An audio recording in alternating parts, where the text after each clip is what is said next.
परम पूज्य पुरुषोत्तम बाबा साहब अम्बेडकर हमारे रहनुमा प्रकाश इलाके में जिला देवनगर देवघर की जिला कमेटी व विधानसभा कमेटी के थोड़ा हिलिए डुलिए काम पदाधिकारी बंधुओं की एक समीक्षा बैठक में मौजूद हमारे सम्मानित सभापति श्री नए भारती और इस कार्यक्रम के संचालक सम्मानित श्री अंजुम हुसैन जी, इस बैठक में मौजूद हमारे प्रदेश के कोषाध्यक्ष सम्मानित श्री बलदेव दास जी, जिला कमेटी के जिला अध्यक्ष व जिला प्रभारी गण के साथ साथ सभी पदाधिकारी बंधु और वस्तुतः 3 विधानसभाएं पूरी की पूरी देवघर में है, लेकिन अभी जरमुंडी विधानसभा के भी कुछ पदाधिकारी आए और ये जो बताया गया है कि जरमुंडी का आधा से ज्यादा इलाका जिला देवघर में है और उसका आंशिक हिस्सा जिला दुमका में है। लेकिन ये अच्छी बात है कि इधर के साथ में जिम्मेवारी ली है कि 3 विधानसभाओं के साथ साथ हम जरमुंडी विधानसभा को तैयार करने का भी काम करेंगे। ये हमारी जिम्मेवारी के लिए। इस कार्यक्रम में मौजूद मंचासीन हमारे तमाम सम्मानित साथीगण, सम्मानित माताएं बहनें और विभिन्न इकाइयों के हमारे सम्मानित पदाधिकारी बने। आज आपकी बैठक से महसूस हुआ कि वो उस रास्ते पर आप चल पड़े हैं जिस रास्ते से इस देश के समस्त नागरिकों को समता, स्वतंत्रता, बंधुत्व एवं न्याय पर आधारित समाज की स्थापना को बल मिलेगा, ताकत मिलेगी। और एक दिन जो हमारे संतों, महापुरुषों और गुरुओं ने हमें बेहतर बनाने के लिए और जिंदगी के हर पहलू में खुशहाली लाने के लिए अपने जीवन की कुर्बानी दी, उनसे प्रेरणा लेकर के और जो वसूल उन्होंने कायम किया उन वसूलों पर चल करके हम भारत को पुनः सोने की चिड़िया बनाने में कामयाब हो गए। मेरे साथ इस देश का नाम हिंदुस्तान नहीं है, इस देश का नाम हिंदुस्तान नहीं है, इंडिया दैट इज भारत। जब आप इस देश का कॉन्स्टिट्यूशन पढ़ेंगे तो बाबा साहब अम्बेडकर ने इस देश के नाम को भी डिफाइन किया है और सुनिश्चित किया है और उसे संवैधानिक मान्यता दी है। India that is Bharat shall be A United state. क्या होगा? यह राज्यों का संघ होगा, राज्यों का समूह होगा, जिसे हम गणतंत्र कहते हैं। और गणतंत्र राज्य की स्थापना में के लिए 26 जनवरी 1950 को जब इस देश के नागरिकों ने इस देश के संविधान को अंगीकार किया तो 26 जनवरी को भी हम गणतंत्र दिवस के रूप में मनाते हैं। अर्थात फिर से हम डिफाइन करना चाहेंगे, स्पष्ट करना चाहेंगे कि इस देश का नाम इंडिया है और इंडिया ही भारत है। हम भारतवर्ष के रूप में इस देश का नाम जानते हैं। इस देश का नाम हिंदुस्तान नहीं है। संविधान के किसी वर्ग में ये लिखा हुआ नहीं मिलेगा। तो मैं जो आपके बीच में आया था, इस बात को ध्यान में रख करके आया था कि जैसे आप लोग यूपी का एग्जाम्पल देते हैं, बाबा साहब अम्बेडकर के चले जाने के बाद जो सोशल जस्टिस के लिए फर्टाइल धरती है पंजाब, जहां से एक मसीहा पैदा हुआ जिसका नाम था मानवर कांशीराम। मानवर कांशीराम जी ने बाबा साहब अम्बेडकर की चाहत को पूरा करने के लिए और इस देश में लोकतांत्रिक व्यवस्था को मजबूत करने के लिए, लोगों को जागरूक करने के लिए बाप से और जागरूकता और चेतना पैदा करने के बाद संघर्ष के रास्ते पर चलने के लिए TS4 बनाया। लेकिन उसका आउटपुट भी निकलना चाहिए। हम मेहनत करें, परिश्रम करें, संघर्ष करें, लेकिन उसका आउटपुट हमें न मिले तो कोई मतलब संघर्ष का नहीं रह जाता, कोई मतलब जागरूकता का नहीं रहना चाहिए। इसलिए आउटपुट भी निकले, समय पर जब इम्तिहान हो तो वो हमारा परिणाम भी आए कि हमने जातियों में तोड़े गए लोगों को कितना जोड़ा, धर्म में बांटे गए, धर्म के आधार पर बांटे गए लोगों में कितना भाईचारा पैदा किया। इसलिए मानवर कांशीराम जी ने बाबा साहब अम्बेडकर के जन्म दिवस 14 अगस्त को 14 अप्रैल 1984 को एक राजनीतिक पार्टी जिसका नाम बहुजन समाज पार्टी, उसका गठन किया। अर्थात हम जागरूक हो, चेतनाशील हो, संघर्ष करें और संघर्ष करने के साथ साथ राजनीतिक सत्ता अपने हाथों में लें। इसके लिए बहुजन समाज पार्टी का गठन किया गया। यह पहली पार्टी भारत की है जिसमें बहुजन समाज पार्टी का राष्ट्रीय अध्यक्ष मानवर कांशीराम जी बने। 1984 के पहले इस देश की जितनी भी राजनीतिक पार्टियां थी, किसी भी राजनीतिक पार्टी का राष्ट्रीय अध्यक्ष बहुजन समाज से नहीं था। अब तो ढेर सारे पैदा हो गए। कांग्रेस जिन्होंने स्वप्न में भी हमारा हित नहीं चाहा, लोकतांत्रिक मूल्यों की जिन्होंने चुन चुन करके हत्या की है, जिन्होंने इस देश को कमजोर करने का काम किया है, उन्होंने उधार बुद्धि और तमाम पैसा देकर के बहुत सारे राष्ट्रीय अध्यक्ष बहुजन समाज से बना दिए। इस समय लगभग 2753 राजनीतिक दल हैं जो बीजेपी और कांग्रेस ने तैयार किए। अपने बुद्धि, अपने पैसे के बल पर 2753 राजनीतिक दल बना दिए और जिनका काम है कि बहुजन समाज पार्टी कमजोर हो। सबसे बड़ा खतरा अगर कांग्रेस को है और बीजेपी को है तो बहुजन समाज पार्टी से। इसलिए बहुजन समाज पार्टी को कमजोर करने के लिए उन्होंने तमाम तरह के छद्म संगठन बना करके कमजोर करने का काम किया है। इसके प्रति भी हमारे लोगों को सावधान होगा।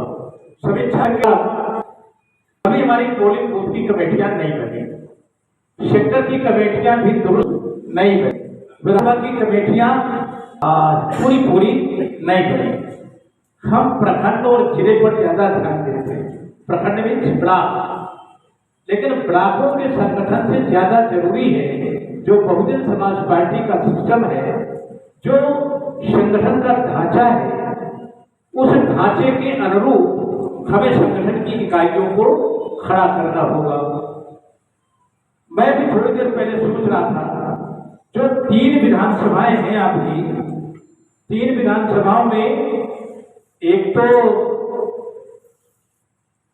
मधुपुर है जिसका कॉन्स्टिट्यूएंसी नंबर जो है 13 है, और 14 नंबर की विधानसभा है सारठ, 15 सीरियल नंबर की है देवघर।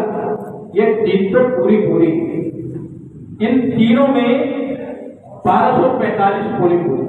कितने? 1245 बूथ। और अगर जरमुंडी को भी मिला दिया जाए तो 300 पोलिंग बूथ जरमुंडी के, तो कुल कितने हो जाएंगे? 1545 पोलिंग बूथ।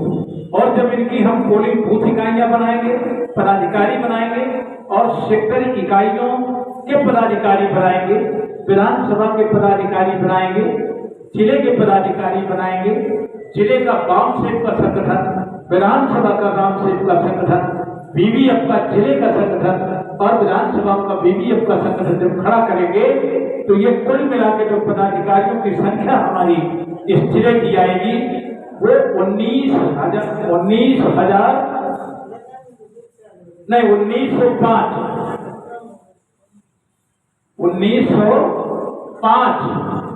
ये 1905 पदाधिकारी क्या होंगे? ये समर्थक नहीं होंगे, ये शुभचिंतक नहीं, बल्कि ये पदाधिकारी होंगे। और ये 1905 पदाधिकारी जब आप बना डालेंगे और ये लोग अपने अपने घर का प्रबंध करेंगे, पास पड़ोस का प्रबंध करेंगे और अपने अपने पोलिंग बूथ में सब समाज के लोगों में भाईचारा पैदा करके उन्हें भी बहुजन समाज पार्टी की नीति और सिद्धांतों से जोड़ने का काम करेंगे। तो कोई ऐसी ताकत नहीं है जो खाली मधुपुर नहीं है, इस जिले की जो भी विधानसभाएं हैं उन विधानसभाओं में हमें कोई चैलेंज कर सके और उन विधानसभाओं में हमें पीछे कर सके। हम इस जिले की सभी विधानसभाएं जीतेंगे और 6 नंबरों से लेंगे। इसके लिए हमें संगठन पर जोर देना है। आज तक जो भी हमने हासिल किया है वो संगठन के बल और भरोसे पर हासिल किया। उत्तर प्रदेश में 4 बार आदरणीय बहन कुमारी मार्केट जी के नेतृत्व में सरकार बनी। जब तक सरकार नहीं बनी तब तक लोग हल्के ढंग से ले रहे थे। पहले 1984 में, फिर 1989 में, इसके बाद 1991 में, 1992 में, 1993 में इलेक्शन हुए। हमें हल्के मन से दिया जा रहा था और जगह जगह ये दुष्प्रचार किया जा रहा था कि बहुजन समाज पार्टी भी कोई एक पार्टी बनी है जिसका कोई मतलब नहीं है, कभी एमएलए ओएलए नहीं बन सकते। और जब हमने एमएलए बनाना शुरू कर दिया 13 से 67 तक पहुंच गए, 67 तक पहुंच गए, फिर 102 तक पहुंच गए, तो लोगों ने कहा एमएलए तो जिता सकते हैं लेकिन सरकार नहीं बना सकते। सरकार भी बना करके दिखाती है और जब सरकार बन गई तो लोगों ने कहा ठीक है सरकार तो बन गई लेकिन ये सरकार नहीं चला पाएगी। हमें जब मौका नहीं दिया जाएगा, जब हमें अवसर नहीं दिया जाएगा तो हमें हमारे अंदर क्या हुनर है और समाज के प्रति क्या हमारे अंदर तड़प है हम कैसे दिखा पाएंगे। लेकिन आदरणीय बहन कुमारी मायावती जी पहली बार जब 4 महीने की उनके नेतृत्व में सरकार चली तो 1 महीने के अंदर जिनका पेशा था गुंडागर्दी करना, जिनका पेशा था लोगों को दबाना सताना, बहन बेटियों की यशोदें लूटना, लोगों की जमीन जायदादों को हड़पने का जिनका अपराध करना पेशा था, 1,45,000 उन दरिंदों को हवालात के अंदर घसीट करके बंद कर दिया। और उसमें एक मैसेज दिया कि अगर हम अपराध करेंगे, आगे कुछ करेंगे तो यही हाल होगा जो 1,45,000 का होगा। तमाम जो बड़े बड़े माफिया और बड़े बड़े गुंडे थे यूपी छोड़ करके तमाम जगहों पर भाग गए, पेड़ों में घुस गए।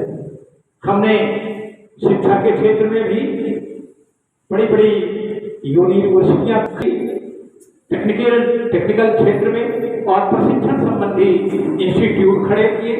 तमाम हमने रचनात्मक काम कराया। 26 प्रकार की कल्याणकारी योजनाएं बनाई जिनको धरातल पर लाने का प्रयास किया गया, जिसमें उत्तर प्रदेश के सर्व समाज के लोगों के जीवन में बदलाव आया, सबको लाभ मिला। और उन संतों महापुरुषों और गुरुओं जिनके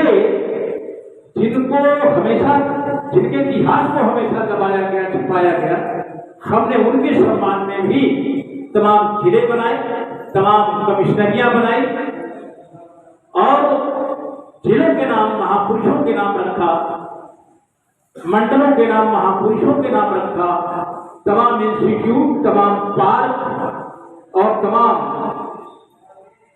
स्थल बनाए। ये जहां अम्बेडकर दिखाई देता, रमाबाई के नाम, साहू महाराज के नाम पर भागीदारी भवन है, भारत अम्बेडकर पर पार्क है और बौद्ध तथागत गौतम बुद्ध के नाम पर भी एक बहुत बड़ा शांति स्मारक बना हुआ है, जहां पर घंटे लोग रहते हैं। 1-2 किलोमीटर नहीं, मनमाना दूर तक वो इंक्वायरी करके पृथ्वी को, धरती को और बहुत बड़ा सुंदर एक स्मृति स्थल भी बनाया गया।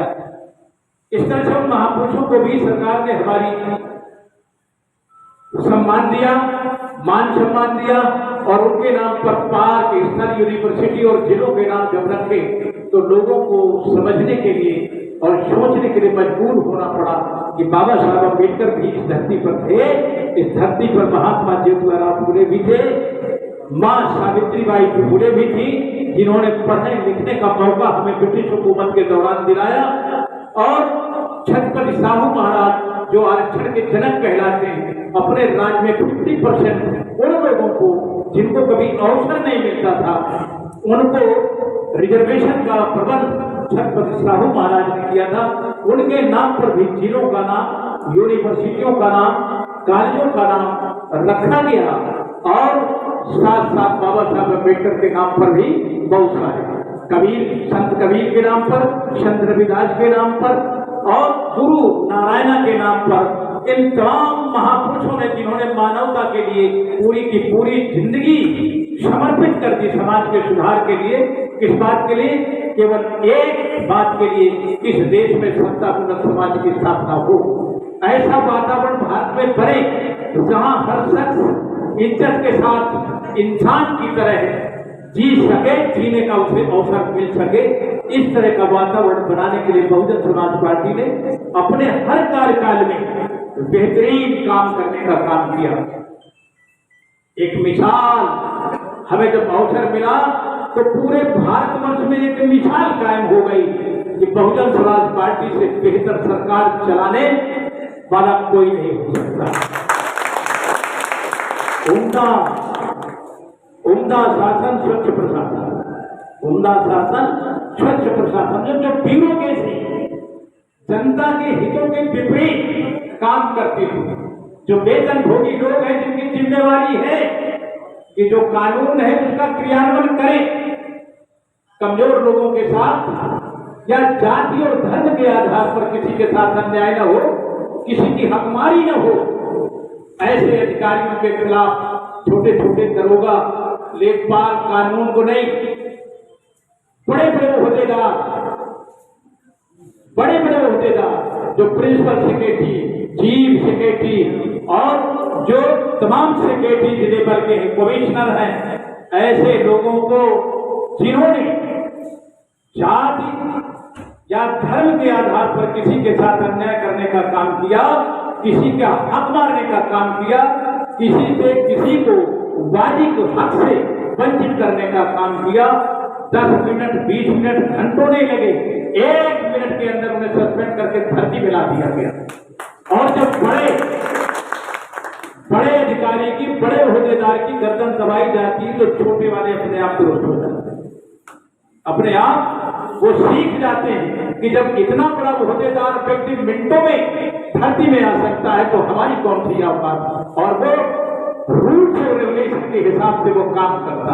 एक वो भी जमाना था जब फटे हाल कोई आदमी, गरीब आदमी थाने में चला जाता था, खड़े होकर के वो सलाम, क्यों सलाम करता था? उसे कहे कि ये आदमी पता नहीं किससे इसका वास्ता हो, किससे संपर्क हो, बहुजन समाज पार्टी की हुकूमत है, अगर हमने इसकी नहीं सुनी तो ऐसा ना हो ये शिकायत ऊपर पहुंच जाए और गर्दन में फांसी हमारे लग जाए। इसलिए सबसे ज्यादा घबराता था जो सरल सीधा गांव देहात का आदमी जो जाता था। आज की तारीख में क्या?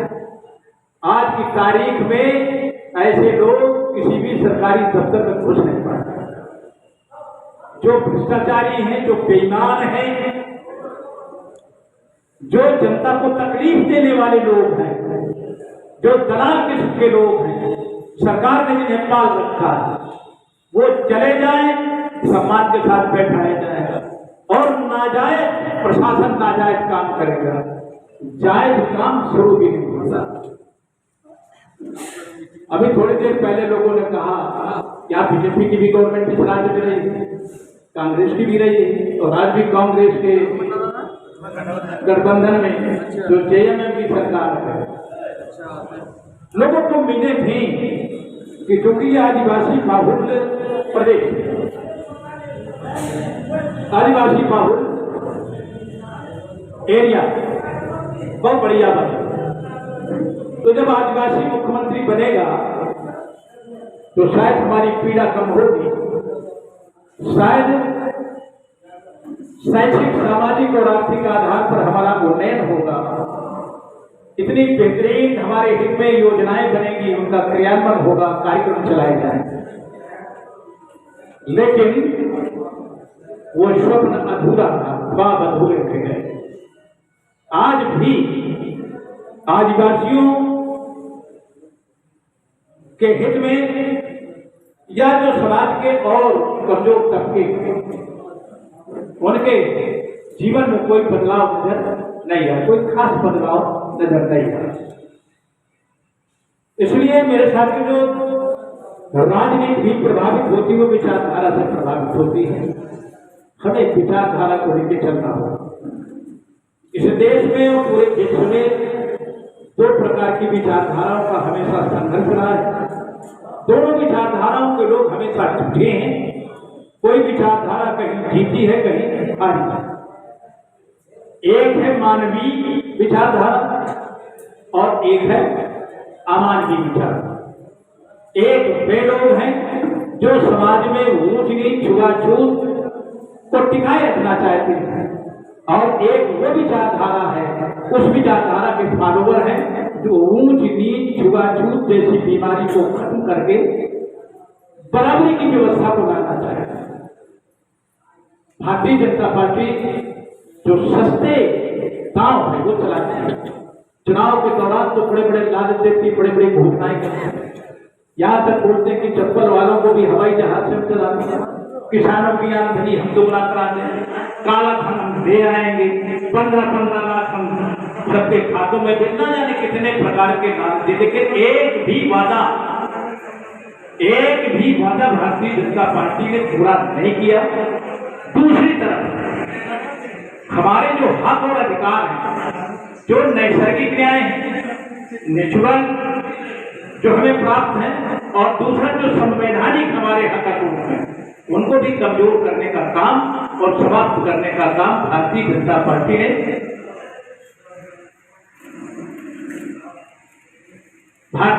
पार्टी ने चुन चुन करके समाप्त करने का काम या कमजोर करने का काम किया। इस देश की जितनी संवैधानिक संस्थाएं हैं उन्हें भी कमजोर करने का काम किया है। और 1935 में जो इस देश के वे कैटेगरियां जिनको हम शेड्यूल ट्राइब्स के नाम से जानते हैं और शेड्यूल कास्ट के नाम से जानते हैं। शेड्यूल ट्राइब्स और शेड्यूल कास्ट ये जातियां नहीं है, ये कैटेगरी। और 1935 में ब्रिटिश हुकूमत के दौरान बाबा साहब अम्बेडकर की सक्षम वकालत से जनसंख्या अनुपात के आधार पर यह रिजर्वेशन मिला। एक में लोग उनके रिजर्वेशन को, जो सरकारी नौकरियों, उनके रिजर्वेशन को खत्म करने के लिए तमाम सरकारी महकमों को प्राइवेट हाथों में सौंपा था। और जब सरकारी महकमे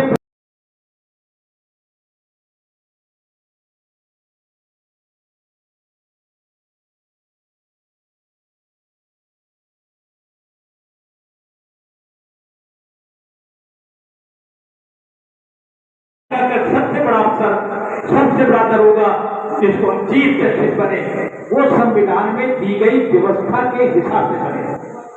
और जिस संविधान की व्यवस्था के तहत इन्होंने पद धारण किया है, उसकी शपथ ली है।